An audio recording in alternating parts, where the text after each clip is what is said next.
Malam ini aku merasakan suasana yang sangat berbeda, benar-benar berbeda. Tiba-tiba saja aku merasakan malam ini suasananya sangat mencekam. Terkadang aku mencium bau yang tidak enak. Bahkan sesekali aku melihat wajah suamiku sangat mengerikan. Assalamualaikum warahmatullahi wabarakatuh. Sahabat jelang malam, ketemu lagi dengan saya Andre ya. Gimana kabarnya? Saya doakan sahabat jelang malam selalu sehat dan dimudahkan segala urusannya. Bahkan dilimpahkan rezekinya. Amin amin ya robbal alamin. Sahabat jelang malam, cerita kali ini saya dapat kiriman dari salah satu Mbak Sarah ya. Salah satu teman saya juga ini ya. Ini nama sudah saya samarkan disclaimer. Dan kenapa cerita ini nyampe ke saya? Karena memang ini sudah seizin dari suaminya yang bernama Mas Doni ya. Ini juga nama samaran demi menjaga privasi ya. Baik sahabat jelang malam, semoga di cerita kali ini bisa diambil hikmahnya dan kita bisa semakin waspada ya dengan hal-hal yang memang di luar nalar. Tidak menunggu lama lagi. Are you ready? Sikat. Sebut saja namaku Sarah. Aku bisa dibilang wanita paling beruntung di dunia ini. Dikarenakan ketika aku beres kuliah, aku langsung mendapatkan pekerjaan yang sesuai aku inginkan. Dan setelah kuliah, aku langsung menikah dengan laki-laki yang aku cintai. Kami dipertemukan ketika kami kuliah. Waktu itu kami kuliah di Bandung. Suamiku bernama Mas Doni. Padahal kita sama-sama orang Jogja. Ya tapi jodoh kan jorok ya. Kita dipertemukan malah di Bandung saat kita melakukan studi kuliah atau sama-sama menjadi mahasiswa. Singkat cerita, setelah aku menyelesaikan perkuliahanku, aku pun bekerja. Dan anehnya, aku malah bekerja di Bandung. Bahkan waktu itu sebenarnya ada tawaran di Jogja juga. Mungkin sepertinya aku sudah nyaman di kota ini. Dan Mas Doni pun pacarku waktu itu. Dia pun sibuk dengan pekerjaannya. Akan tetapi Mas Doni ini tidak bekerja di kantoran sepertiku. Dia basicnya memang salah satu marketing. Dan pada akhirnya dia memilih mengembangkan usahanya sendiri di bidang properti. Alhamdulillah ya. Kurang lebih setahun lamanya aku bekerja. Usaha Mas Doni dari bulan ke bulan progresnya semakin bagus. Dan pada akhirnya Mas Doni melamarku. Sontak saja aku tidak menolaknya. Keluarga dari dua belah pihak sepakat menentukan hari pernikahan aku dengan Mas Doni. Kurang lebih sekitar 6 bulan dari sesudah acara lamaran kami pun menikah. Kami menikah sederhana saja. Hanya acara keluarga kami berdua dan beberapa sahabat, bahkan kerabat juga. Karena kami sepakat dan kami pun benar-benar matang. Setelah menikah, Mas Doni akan membeli rumah di Bandung. Setelah aku menikah, Mas Doni memintaku untuk resign di pekerjaanku. Karena dia bilang, aku harus lebih fokus mengurus rumah tangga. Bahkan rencananya, setelah menikah ini pengen langsung diberikan momongan. Mas Doni pun mengajarkan bagaimana aku berbisnis di online. Karena benar saja, Mas Doni ini banyak sekali relasinya. Karena suamiku ini pekerjaannya di bidang properti. Sedikit demi sedikit aku diajarkan untuk berjualan di online. Tentu saja jualan properti alias rumah-rumah yang dia bangun. Nanti setelah kamu resign kerja, aku jamin kamu gak akan bosen. Karena ya kamu kan nanti aku ajarkan bagaimana cara berjualan di online. Ujar suamiku. Iya mas, aku nurut saja, jawabku ke Mas Doni. Terlihat senyum Mas Doni bahagia. Suamiku ini bisa dibilang luar biasa. Dari perihal pemasukan dan pengeluaran, dia selalu report. Dan dia pun menginginkan kalau aku benar-benar mengelola keuangannya. Yang aku alhamdulillah sebagai istrinya mendapatkan suami yang jujur, bahkan dari segi uang pun dia benar-benar terbuka. Singkat cerita, kurang lebih 1 bulan aku tinggal di rumah mertua alias orang tua Mas Doni. hari-hariku sangat menyenangkan karena orang tua Mas Doni sangat welcome sekali. Hari demi hari aku disibukkan terus belajar. Bagaimana cara-cara dan tips-tips menjual properti di online. Dan aku sempat gak percaya. Walaupun waktu itu kurang lebih baru seminggu. Temanku ada yang nyaut alias menanyakan perumahan yang ada di Bandung yang dikelola sama Mas Doni dan teman-temannya. Sontak saja aku bahagia dan menginformasikan ini langsung ke suamiku.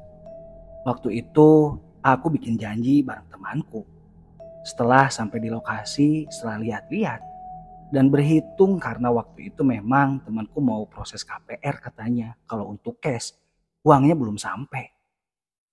Singkat cerita, temanku jadi. Dan ini salah satu pencapaian ketika aku menjual properti. Bisa dibilang bahasanya pecah telur katanya. Dan setelah itu, aku pun sudah mulai terbiasa mempromosikan properti yang dikelola oleh suamiku via media sosial. Malam itu kami berdua mengobrol di kamar, yaitu kebiasaan kami. Ketika sebelum tidur, kami selalu mengobrol. Ya, Mas Doni selalu bercerita tentang kondisinya di lapangan. Aku pun sama. Aku menanggapinya dengan hikmat. Dan ada sesekali aku menanyakan tips-tips bagaimana aku bisa sukses menjual properti di berbagai platform media sosial. Malam itu aku mendapatkan kabar yang sangat bahagia karena Mas Doni memberikan kabar bulan depan akan membangun satu rumah yang akan kita tempati. Sontak saja aku bersyukur mengucap alhamdulillah. Sayang, insya Allah doain ya. Rencananya bulan depan ini Mas mau bangun satu rumah ya untuk kita tempati, ujar suamiku. Wah, alhamdulillah Mas kalau gitu. Rencananya di mana Mas? Tanya aku. Itu yang di perumahan sana, yang di atas. Sengaja Mas pilih tanah yang agak luas. Jadi nanti besok siang lah ya. Kita lihat-lihat dulu, ujar suamiku. Malam itu obrolan kami akhiri dan dilanjut dengan memadu kasih selayaknya suami istri. Ya tentu saja sudah kami rencanakan pengen secepatnya mempunyai momongan. Semenjak kami nikah bisa dibilang kami melakukan tiap malam. Untuk perawatan tubuhku bisa aku bilang itu nomor satu bagiku. Tinggiku 165 dan aku memiliki badan yang agak sintal. Sementara gunung kembarku berukuran 36 dan jelas saja kalau untuk bokong bisa dibilang ya ideal. Wajar saja kalau Mas Doni, suamiku, minta jatah tiap malam. Hehe. Singkat cerita siang itu kami berangkat ke lokasi yang dimana nantinya akan dibangun rumah kami. Lokasinya di daerah sekitaran Dago Atas. Ketika kami sudah sampai, aku melihatnya sangat terpesona. Karena ada sebagian rumah yang sudah selesai, bahkan yang sudah berpenghuni. Mas, ini rumah bagus-bagus ya, ujarku. Iya sayang, makanya Mas sengaja pilih yang di sini. Intinya sih udaranya masih sejuk dan tidak terlalu berisik, jawab suamiku. Lokasi di sini sangat strategis sayang, ujar suamiku. Kalau kita mau pergi ke mall, tinggal turun ke bawah aja. Makanya tanah di sini tiap tahunnya harganya melambung tinggi. Banyak orang dari kota pada nyari. Penjelasan suamiku waktu siang itu. Singkat cerita suamiku menerima telepon entah dari siapa. Dan aku pun jalan-jalan saja di sekitaran komplek. Aku terkesima melihat rumah-rumah yang sangat bagus. Bahkan suasananya masih dibilang masih asri. Pohon-pohon besar masih pada menjulang tinggi. Ya wajar saja. Suasana di sini sejuk dikarenakan masih banyak pohon-pohon yang besar. Akan tetapi aku agak sedikit risih karena di tanah yang akan nanti dibangun rumah ada 2 pohon yang sangat besar. Aku agak sedikit merinding ketika melihatnya. Setelah Mas Doni menerima telepon, dia langsung mengajakku pulang karena memang dia ada kepentingan ketemu dengan klien-kliennya. Saat aku mau pulang menaiki mobil, tiba-tiba saja pandanganku melihat dua pohon besar itu. Dan sontak saja aku merasa kaget karena ada hempasan angin menerpa tubuhku. Waktu itu aku tidak berpikir yang aneh-aneh. Bisa jadi karena memang anginnya sangat besar. Singkat cerita, mobil melaju ke rumah. Dan di dalam perjalanan, aku sempat menanyakan perihal dua pohon yang besar itu. Mas, itu pohon kok gede banget ya? Kayaknya itu udah puluhan tahun, bahkan ratusan tahun. Kenapa emangnya? Tanya Mas Doni. Iya, serem aja, ujarku. Ya kalau mengganggu ya kita tebang saja, jawab Mas Doni. Tapi kalau ditebang sayang loh, itu udah lama. Lagian bagus juga sih, jadi teduh, ujar Mas Doni kembali. Dan diakhiri dengan kata-kata yang memang membuatku agak sedikit tenang. Ya lihat nanti saja, kalau itu membuatmu jadi serem atau kamu takut, kita tebang saja. Singkat cerita kami pun sampai di rumah. Seperti biasa, kami disambut dengan orang tua kami. Singkat cerita, aku berpamitan untuk mandi sore. Sedangkan Mas Doni lanjut cerita dengan kedua orang tuanya. Mungkin membahas soal pembangunan rumahnya. Ini adalah awal mula kejadian misteri yang aku alami. Ketika aku mandi, aku mendengar ada suara pintu kamar yang dibuka. Pikirku, itu Mas Doni masuk ke kamar. Ya aku lanjut saja mandi. Entah beberapa menit, aku baru tersadar. Seolah-olah ada yang memperhatikanku mandi. Aku kasih gambaran ya, kamar mandinya kamar mandi kaca yang transparan. Jadi otomatis kalau aku lagi mandi kelihatan dari kamar. Dan sebaliknya, kalau Mas Doni mandi ya otomatis aku bisa melihatnya. Dan ada variasi gorden, itu pun kali-kali saja kalau kita mau tutup. Aku mandi pakai air hangat karena memang tadi di luar cuacanya agak dingin banget. Dan aku pun ngerasa agak kurang enak badan. Jadi si kacanya berembun. Aku melihat ada bayangan. Sontak saja aku pun tenang karena itu Mas Doni. Setelah aku mandi dan aku buka pintu, aku benar-benar kaget karena di dalam kamar tidak ada seorang pun. Lantas tadi bayangan siapa? Dan tiba-tiba saja aku bergidik ngeri. Dan aku cepat-cepat saja pakai baju. Setelah itu aku pun langsung turun ke bawah karena posisi kamarku ada di lantai 2. Aku masih bisa melihatnya ketika aku masih di tangga. Mas Doni lagi asik berbincang dengan orang tuanya. Bahkan beliau sambil minum kopi. Aku semakin resah. Lantas tadi siapa? Gemuruh dalam batinku. Di rumah ini hanya ada orang tua Mas Doni dengan aku. Sedangkan adik-adiknya Mas Doni sudah berbeda rumah. Ah, sudahlah, mungkin tadi hanya halusinasi saja, ujarku dalam batin.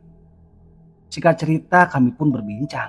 Dan benar saja, Mas Doni dengan kedua orang tuanya sedang membahas pembangunan rumah kita. Kalau aku sih iya-iya saja, gimana baiknya. Rencananya pembangunan dimulai minggu depan. Kalau aku sih Mas, gimana baiknya saja, ujarku ke Mas Doni. Iya Sarah, Doni pengennya minggu depan. Ya nggak apa-apa, mudah-mudahan aja cepat selesai. Kalau ayah perkirakan ini bisa sampai 4 bulan 6 bulan. Lumayan, agak memakan waktu lama, sahut ayahnya Doni alias ayah mertuaku. Dan ibu mertuaku hanya manggut-manggut saja, tandanya beliau setuju. Iya, kalau ibu sih gimana baiknya aja Mas.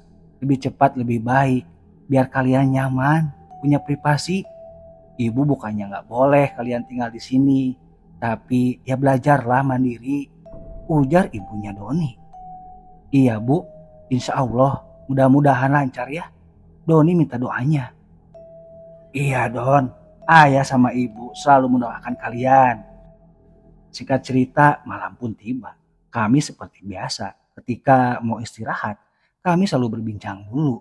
Malam itu aku benar-benar ngantuk sengantuk-ngantuknya. Aku pun gak sadar. Aku tidur duluan dan aku pastikan Mas Doni pun sama. Beliau tertidur. Entah sudah berapa jam aku tertidur, aku merasakan tangan Mas Doni menggerayangi tubuhku. Aku pun jujur saja menikmatinya. Badanku didekap. Tangan itu mulai meraba-raba perutku, pinggang, hingga ke gunung kembarku. Sumpah saja, aku benar-benar menikmatinya. Dan yang anehnya, seolah-olah mata ini susah dibuka. Mataku ini berat sekali. Sebenarnya malam itu agak sedikit aneh karena baunya Mas Doni beda dan benar-benar kelihatannya suamiku ini benar-benar bernafsu. Aku sesekali mendesah, menikmati cumbuannya Mas Doni. Aku merasakan Mas Doni ini berpindah posisi berada di atasku. Dan pastinya suamiku dengan bebas menggerayangi tubuhku. Ya benar saja, setiap tidur aku menggunakan daster. Sekali singkap saja, tubuhku langsung terlihat semua. Dan kebiasaanku ketika aku tidur tidak pernah menggunakan bra. Hanya CD saja. Aku semakin menikmatinya. Apalagi aku rasakan Mas Doni sedang menciumi pinggangku. Bahkan semakin terus ke bawah. Aku benar-benar merasakan pahaku dilebarkan. Dan aku juga merasakan benar-benar Mas Doni membuka sidiku. Dan yang herannya, ada satu hal yang memang dia tidak pernah lakukan, yaitu ketika dia menjilati lembah kenikmatan punyaku. Aku benar-benar merasa melinjang. Malam ini, aku merasa benar-benar menikmati sekali. Singkat cerita, inti dari permainan ini mulai. Aku merasakan kepunyaan Mas Doni mulai masuk. Akan tetapi, ini benar-benar berbeda. Aku merasakan benar-benar ini beda dengan biasanya, yaitu dari segi ukuran. Tapi anehnya, untuk membukakan mata terasa sulit alias tidak bisa. Aku hanya benar-benar menikmati. Dan akhirnya, aku agak sedikit memekik karena merasakan sakit. Akan tetapi, dengan seiringnya jalan, aku malah menikmatinya. Entah beberapa kali aku mencapai klimaks. Dan aku rasakan juga semburan dari kepunyaan Mas Doni. Yang benar-benar ini memang beda. Aku terkulai lemas. Dan aku pun dikagetkan dengan suara azan. Aku mulai terbangun. Akan tetapi, aku benar-benar merasa aneh. Aku berkeringat dingin. Karena ketika aku bangun, aku masih menggunakan baju. Aku melihat ke samping, Mas Doni masih tertidur. Astagfirullahaladzim. Sontak aku langsung meraba kemaluanku. Dan benar saja, kemaluanku benar-benar basah. Malah seolah-olah banjir. Ya Allah, ini sebenarnya ada apa? Ujarku dalam hati. Aku langsung bergegas ke kamar mandi. Dan aku tidak berani membangunkan Mas Doni. Akan tetapi, setelah dari kamar mandi, aku berani membangunkannya. Dan anehnya, aku lihat Mas Doni malah cuek banget. Seolah-olah tidak terjadi apapun. Apa mungkin tadi aku mimpi, tapi seolah-olah ini nyata. Aku benar-benar gelisah pagi itu. Dan bodohnya aku tidak ngomong ke Mas Doni perihal yang terjadi tadi malam. Tapi yang anehnya, aku merasa badan ini benar-benar serasa remuk. Tapi tidak aku terlalu pikirkan. Mungkin karena aku kecapean. Akhirnya aku bergegas ke dapur untuk mempersiapkan sarapan. Karena Mas Doni ini rencananya akan ke kantor untuk meeting bersama timnya. Setelah beres membuatkan sarapan, aku menunggu seperti biasa di ruang makan. Aku lihat pintu ayah sama ibu terbuka. Bagiku sudah tidak aneh karena kebiasaan orang tuaku kalau pagi-pagi mereka suka jogging keliling komplek. Singkat cerita Mas Doni pun turun. Dia sudah rapi dengan berpakaian kantornya. Ya karena rencananya pagi ini dia akan bertemu beberapa kliennya juga. Sayang, hari ini sepertinya Mas pulang agak sedikit malam karena ada beberapa ketemuan dengan teman lama juga. Ya biasalah, ngobrolin proyek baru. Ujar suamiku. Oh begitu ya Mas? Ya sudah. Lagian di rumah juga kan ada ayah sama ibu. Jawabku ke Mas Doni. Sebentar ya. Kok kamu kelihatannya kayak pucet? Tanya Mas Doni. Masa iya mas? Jawabku. Iya, coba kamu ngaca. Sini. Mas Doni menarik tanganku, langsung tangannya dia menempelkan di keningku. Tapi kamu gak panas yang. Tapi bener, kamu kelihatan kayak pucat. Ya sudah, kamu istirahat saja ya. Kalau mas sudah pergi, kamu istirahat lagi aja. Ujar suamiku. Iya mas, kayaknya mungkin aku kurang tidur atau kecapean ya. Bisa jadi. Ketika kami mengobrol, tiba-tiba ayah dan ibu pun datang. Sontak saja, kami berempat langsung sarapan bareng pagi itu. Dan singkat cerita, Mas Doni pun berpamitan pergi, termasuk kepada aku. Aku langsung saja kembali ke kamar tidur dan berpamitan dulu kepada orang tuaku.